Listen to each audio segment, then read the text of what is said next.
Hello friends, welcome to ABC tech institute Uttam Nagar branch. आज आपको tools के बारे में इंफॉर्मेशन मिलेगी कि किस तरीके से आरईसी में जो है टूल्स यूज़ किए जाते हैं। हमारी जो फ्रिज और एसी वॉशिंग मशीन वगैरह का जो कोर्स ज्वाइन करते हैं, ये जो मैकेनिकल होते हैं उनको कौन कौन से टूल जो है वो अपने पास रखने होते हैं और कौन सा टूल किस काम में आता है, आज उसके बारे में जानेंगे।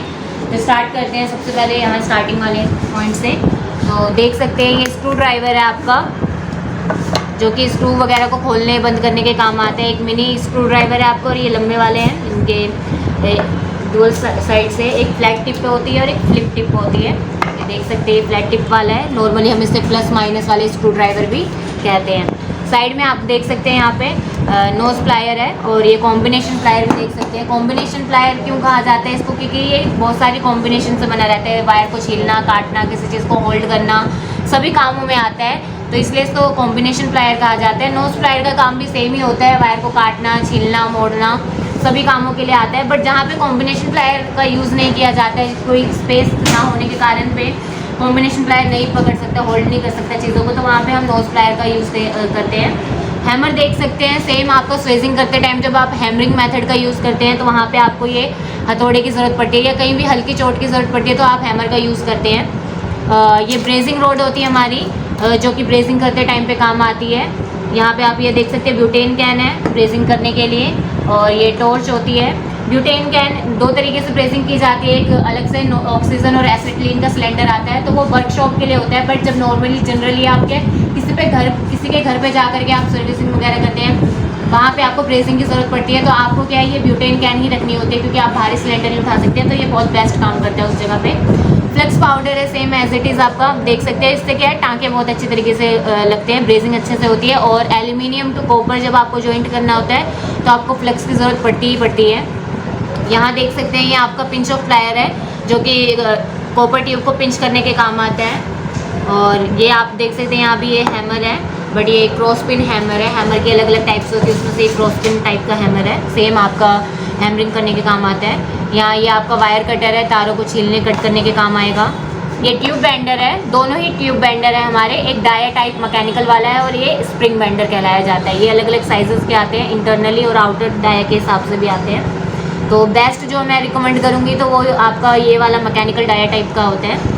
और यहाँ पे आ जाते हैं, अब ये एडजस्टेबल रिंच है हमारी, हेक्सागोनल नट एंड बोल्ट को खोलने बंद करने के काम आते हैं। किसी चीज़ को होल्ड करना है, फ्लेयर वगैरह, जब आप स्प्लिट एसी पे काम करेंगे तो फ्लेयर नेट जब कसे जाते हैं तो उसके भी काम आते हैं ये, तो चीज़ों को कसने के ऑटोमेटिकली काम आता है ये, बहुत बढ़िया तरीके से काम होता है इससे। और ये स्टार की है आपकी, जब आप किसी वॉशिंग मशीन या कहीं जगह पे आपको क्या स्टार टाइप के नट वगैरह मिलेंगे तो उसको खोलने और बंद करने के लिए आपको स्टार की का यूज़ करना पड़ता है। यहाँ आप देख सकते हैं ये ओपन एंडेड स्पैनर है, और नॉर्मल लैंग्वेज में चाबी पाना कहते हैं इसे। ये भी हेक्सागोनल नट एंड बोल्ट को खोलने के काम आता है, अलग अलग साइजेस के आते हैं ये, तो जिस भी साइज़ का हो आप वो यूज़ कर सकते हैं। यहाँ ये टी स्पैनर है, और नॉर्मल लैंग्वेज में बोलते हैं इसे टी गोटी, तो ये भी आपकी वॉशिंग मशीन वगैरह में ज़्यादा यूज़ होती है, जहाँ पे आपको लंबाई की ज़रूरत होती है, जहाँ पे आपका हाथ नहीं जा पाता है और स्पेस नहीं होता प्रॉपर, तो वहाँ टी गोटी का काम आता है। अदरवाइज़ आप ओपन एंडेड स्पैनर का भी यूज़ कर सकते हैं, दोनों ही हेक्सागोनल नट एंड बोल्ट को खोलने के काम आती है।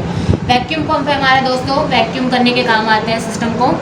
सिंगल स्टेज वैक्यूम पंप है हमारे पास। यहाँ ये देख सकते हैं ये प्रेशर गेज है, एक लो साइड प्रेशर गेज है, एक हाई साइड प्रेशर गेज है।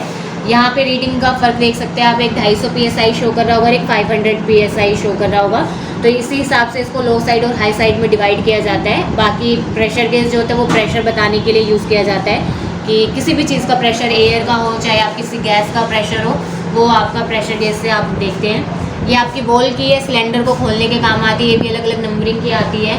उसके बाद हम आ जाते हैं एलन की पे, तो ये एलन की है, एलन वाले नट एंड बोल्ट को खोलने के काम आती है, तो वहाँ हम इसका यूज़ करते हैं। ये स्प्रिट लेवल है आपका, लेवल नापने के काम आता है। इंस्टॉलेशन के टाइम पे आपको काफ़ी ज़रूरत पड़ती है, तो ये मोस्ट इंपॉर्टेंट टूल है हमारा, जो कि लेवल नापने के काम आता है। यहाँ पे क्लैममीटर देख सकते हैं, ये क्लैममीटर होता है जो कि मल्टीपर्पज़ होता है, इससे आप क्या एम्पियर, वोल्टेज, रेजिस्टेंस सभी चीज़ों को मेज़र करते हैं। प्रॉब्स होती है इसकी, ये क्लैम्प है, होल्ड बटन है। यहाँ पे आप देख सकते हैं 9 वे इसकी डिस्प्ले है, तो ये क्लैममीटर है आपका।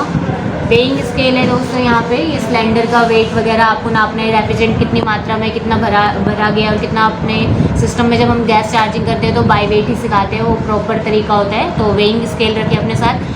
इस तरीके से भी रख सकते हैं, और एक इलेक्ट्रॉनिक वाला आता है जो कि छोटा सा होता है, तो आप वो भी रख सकते हैं, जो कि होल्ड करने के काम आता है। हैंगिंग वाला आता है, वो वाला बेटर रहता है। ये आप देख सकते हैं पूरा हमारा फ्लेयरिंग टूल है, ये ब्लॉक कहते हैं, इसे योक कहते हैं, और ये स्विजिंग टूल है जिसपे हैमरिंग मेथड होता है। यूनिवर्सल है, इसमें सभी टाइप के कॉपर ट्यूब वगैरह कर सकते हैं आप स्वेजिंग। ये देख सकते हैं ये ट्यूब कटर है हमारा, मिनी ट्यूब कटर है, ये बेस्ट रहता है, कहीं स्पेस नहीं होता है तो क्या अच्छे से कट जाता है इससे। तो ट्यूब कटर के लिए आपके इस ट्यूब कटर का यूज़ कर सकते हैं, मिनी वाले का, काफ़ी बढ़िया रहता है। और ये बर रिमूवर है, रीमर भी कहते हैं इसे, ये जो भी आपके ट्यूब कटिंग में जो भी बर वगैरह आ जाते हैं तो उनको रिमूव करने के काम आता है। यहाँ देख सकते हैं ये सर्विस ब्रश है हमारे, तो सर्विसिंग के टाइम पे काम आते हैं। तो एक वायर वाला है हमारा और एक नॉर्मली सर्विस ब्रश है, देख सकते हैं। कॉन्टैक्टर है, स्प्लिट एसी की जब हम वायरिंग करते हैं तो पीसीबी की सेफ्टी के लिए हम क्या कॉन्टैक्टर लगाते हैं, तो ये देख सकते हैं कॉन्टैक्टर भी रखा हुआ है। ये सारे आपके कैपेसिटर है, अलग अलग टाइप के, अलग अलग कैपेसिटी के हैं। ये कंप्रेशर के लिए यूज़ किया जाता है हमारा, मोस्टली जो हमारी आरएसी में यूज़ किया जाता है। यहाँ पे आप देख सकते हैं ये फ़ैन का कैपेसिटर है, डुअल रनिंग कैपेसिटर है, दोनों के दोनों ही आप देख सकते हैं। मॉडल में फ़र्क है बट वर्किंग वही है, सबकी कैपेसिटी अलग अलग है। चार्जिंग लाइन है, सिस्टम को कनेक्ट करने के लिए हम चार्जिंग लाइन का यूज़ करते हैं, तो ये भी अलग अलग साइज़ेस की आती है, अलग अलग सिस्टम में अलग अलग लगती है। R22 के लिए चार्जिंग लाइन अलग होती है, R32 410 की एक ही होती है, यूज़ हो जाती है उसमें 601 की, इस तरीके से क्या ये डिवाइडेड होती है। तो वो आपको देखना पड़ेगा कि कौन सी चार्जिंग लाइन किसके लिए। नॉर्मली मार्केट में आप बोल करके ला सकते हैं, और बढ़िया क्वालिटी का लेंगे तो वो बेटर है, क्योंकि क्या इसकी प्रेशर होल्ड करने की कैपेसिटी कितनी है उस पर डिपेंड करता है। तो चार्जिंग लाइन हमेशा हाई कैपेसिटी का लें।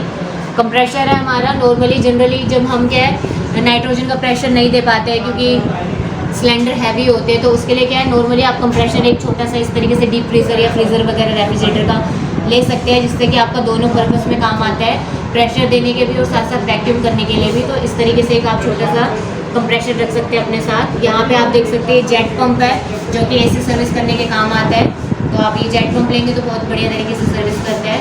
ये सिलेंडर है आपका रेफ्रिजरेंट सिलेंडर है, इस तरीके से आपके सिलेंडर 1 किलो 2 किलो के सिलेंडर लेकर के उसके अंदर रेफ्रिजरेंट अलग अलग चार्ज भरवा करके रेफ्रिजरेंट ले सकते हो, जा सकते हैं सर्विस के लिए। ये आपका देख सकते हैं हैमर है, हैवी ड्यूटी का हैमर है, हैमरिंग वाला ड्रिल मशीन है आपकी, तो यहाँ वहाँ पे ड्रिलिंग के काम आएगी।